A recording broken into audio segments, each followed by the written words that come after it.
کہ اس وقت ایسا امکان بھی ہو سکتا ہے کہ دوبارہ ملک میں مرشا لگ جائے یا امریت دوبارہ آ سکتی ہے؟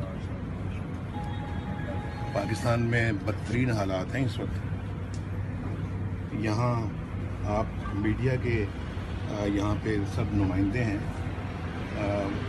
میڈیا آپ مجھے بتائیں اس وقت کیا آزاد ہے پاکستان میں؟ کس نے میڈیا کو قید کیا؟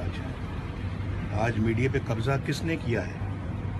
کیوں پاکستان میں میڈیا آزاد نہیں ہے؟ اور صرف میں نہیں کہہ رہا بھائی، تو دنیا بھر کا میڈیا کہہ رہا ہے یہ. آپ دنیا بھر کے میڈیا کو آپ دیکھ لیں آج، یعنی ایسے ایسے آرٹیکلز لے کے جا رہے ہیں، ایسی ایسی خبریں آ رہی ہیں کہ بطور پاکستانی میرا سر جو ہے شرمندگی سے جھک رہا ہے. تو پاکستان کے بارے میں وہ کلمات لکھے جا رہے ہیں. کون یہ سب کچھ کر رہا ہے؟ کون ہے وہ افراد جو یہ سب کچھ کر رہے ہیں؟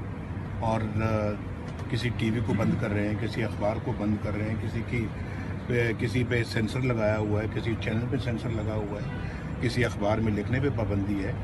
وہ جو بڑے بڑے اچھے آرٹیکلز لوگ لکھتے تھے، آج کل وہ ٹویٹ کرتے ہیں، ان کی ٹویٹ کو بھی بند کرنے کی کوشش کی جاتی ہے.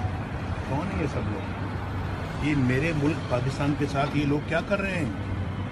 اپنے اداروں کے ساتھ جو کچھ کر رہے ہیں وہ تو کر ہی رہے ہیں، ملک کے ساتھ کیا کر رہے ہیں؟ اور ان کے کیے ہوئے کی جو ہے وہ خمیازہ بھگتنا پڑ رہا ہے اداروں کو. ادارے ہمارے بدنام ہو رہے ہیں، کام چند افراد کر رہے ہیں، لیکن بدنام کون ہو رہا ہے؟ ادارے بدنام ہو رہے ہیں. میں ان اداروں کی بدنامی کسی طور پہ بھی میں جو ہے وہ پاکستان کے لیے اچھا نہیں سمجھتا. سر یہ ہمارے جو ادارے اس کام کے لیے نہیں بنائے سر گئے. ایک جگہ ہم بیٹھے ہوئے تھے، پریس کانفرنس ہو رہی تھی، وہاں پہ پریس کانفرنس کے دوران پیپلز پارٹی کے ایک سرکردہ رہنما ہیں یہاں پہ لندن میں اس وقت، ان کا یہ کہنا تھا کہ اگر میاں صاحب کا یہ اعتراض ہے کہ انتخابات